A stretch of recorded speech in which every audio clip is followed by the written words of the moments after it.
For context, Sunny is a staunch supporter of reparations and has made a fortune spewing nonsense about white privilege and racial justice. People are like, that looks like the lady from The View. Right. But if we're together, they know, of course, that we are there. And so we took about 50 selfies at intermission. Hi there. This is Michael. I hope all is well with you, everyone. Let's get started.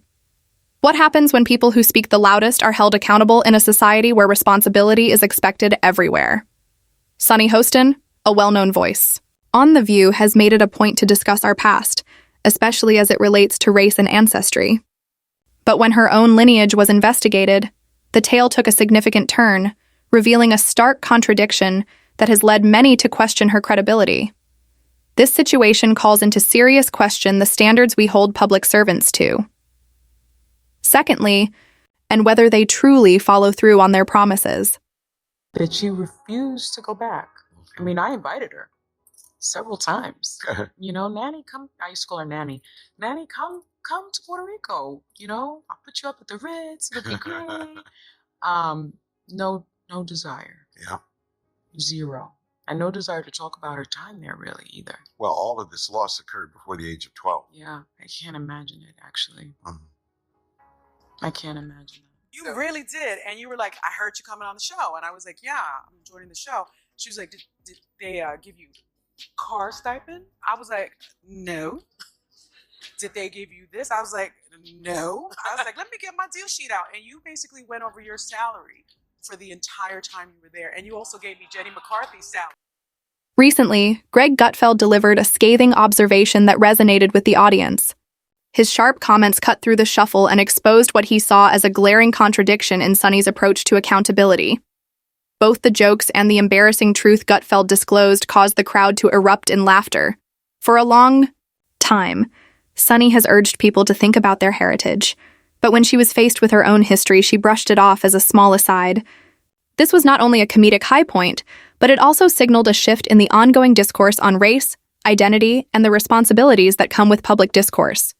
Listen, I think that after 2 years of a Trump presidency and a Trump administration, I think during the midterms, there will be a referendum on the fact that he is likely to tear apart families. These crazy tariffs are going to inure to the benefit of no one, especially the working class and the middle class. I think once the economy starts tanking, and it may not happen in 2 years, but it certainly will happen in 3 years, according to economists. 15 women have accused him. We've heard about the Stormy Daniels story, that he allegedly paid $130,000. Were you pissed that she canceled on your show? I was. Only because, we're a very supportive environment for women. I mean, I think any guest will tell you that.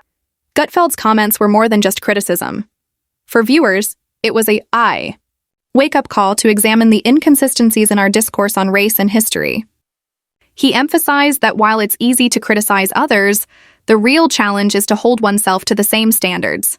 Sunny, who has consistently condemned the repressive heritage, became entangled in it. Right? They had a vision of how do we create community and create a space where we are welcome in a country where we are not welcome.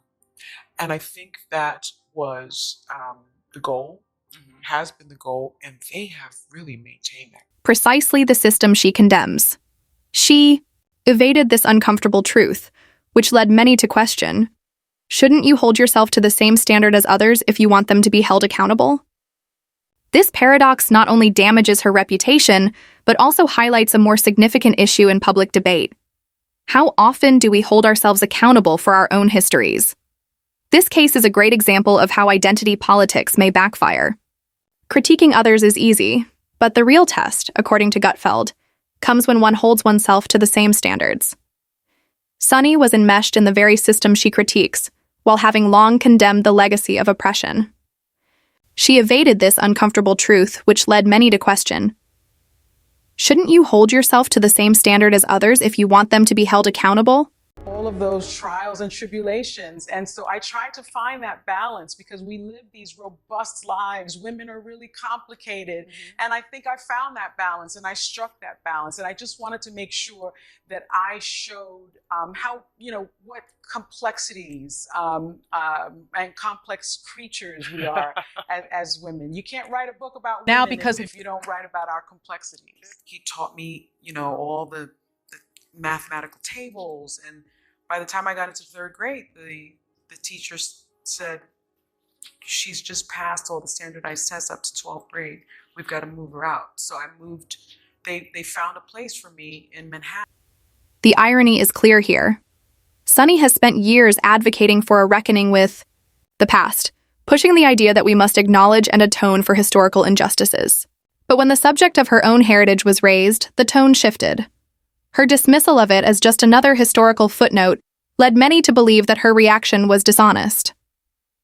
This raises an important question. How can we expect public officials to lead conversations on accountability and justice if they are unable to apply these concepts to themselves? Gutfeld's comments served as a sobering lesson that one must be self-aware while discussing history and race. As soon as people were aware of it, social media took off. As jokes, memes, and hot takes flooded social media platforms like Twitter and TikTok, the dispute gained international attention. Others pointed out the blatant irony of Sunny's previous demands for accountability, while others supported her and said she shouldn't be held responsible for the actions of her ancestors. The difference in popular opinion became increasingly noticeable as the debate went on. I was reluctant to share it, actually. Why? I will tell you, because I knew that it would get pickup. I knew that it would be Sunny Hostin from The View. And so what? I know. But this happened to you. You weren't lying. It happened, but I will tell you, right after it happened, I went over to Joy Behar's house. And she said, what's wrong with you? You're not your usual self. And I told her, and she said, we're talking about this on the show. People are like, that looks like the lady from The View. Right. But if we're together, they know, of course, that we are there. And so we took about 50 selfies at intermission, and all of a sudden we were surrounded by security, and we were telling them, no, we want to hear from our viewers. Like, we're cool with this. Like, this is wonderful that they love the show so much. It was kind of incredible. One post that went viral did a good job of capturing the irony. Reparations? I'll write that check to myself now. The irritation that many people felt at Sunny's disdainful manner was aptly conveyed by this kind of humor. In a swift and furious reaction, users examined her prior statements and compared them with her current stance. Critics argued that her reaction lacked the self-reflection and growth she has demanded from so many others. The hypocrisy was too evident to overlook, and the discussions this incident generated continued for weeks, illustrating the power of social media in shaping public opinion. The atmosphere on The View changed significantly after the argument. As the host pondered the implications of Sunny's origins, a typically lively conversation turned into an awkward silence. Sunny was stunned, while Whoopi Goldberg, who is known for her quick responses, appeared taken aback. The irony of the situation had viewers wondering how it would impact the program's chemistry. The tension was palpable as the hosts dealt with the fallout. The crowd felt uneasy, and they spoke about it. In itself, the usual banter and lively disputes gave way to an almost eerie silence, as if the seriousness of the situation had hushed their voices. The fact that this was one of the rare occasions when the hosts were unsure of what to do underscored the gravity of the situation. The audience was left to think on how to strike a balance between one's public persona and the upsetting facts of one's history. Sunny had an excellent opportunity to reflect and grow within this situation. She had the chance to use her position to initiate a crucial discussion about personal accountability and the complexity of history. Instead, her casual disdain for the issue seriously undermined her credibility. For someone who has made a career out of demanding accountability, this moment could have been transformative, yet she let it slip away. What if Sunny had taken the time to reflect on the many facets of her history and how they relate to her public statements? She had the chance to initiate a discussion about the significance of understanding our past, despite its challenges. Instead, many questioned her sincerity, since her reaction appeared to be a missed opportunity for growth. This might have been a pivotal moment for her, as well as for the greater conversation about racism and accountability in America. This tragedy raises important questions regarding media duty. If well-known individuals like Sunny Hostin can escape criticism when the tables are turned, what does it indicate about the standards we hold them to? When the dust settles, many people are left wondering how Sunny's career will be impacted moving forward. Will she address the backlash head-on, or will she allow this scandal to define her public image? This situation affects more people than just Sunny. It compels us to carefully consider our interactions with prominent figures and the messages they disseminate. Are we holding kids accountable for their words and actions, or are we allowing them to avoid having difficult conversations?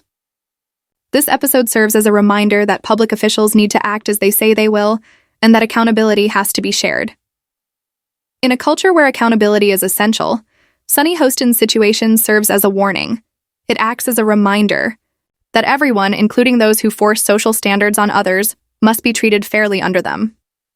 As we examine this unfolding spectacle, we must ask if public officials should be held to the same moral norms they uphold.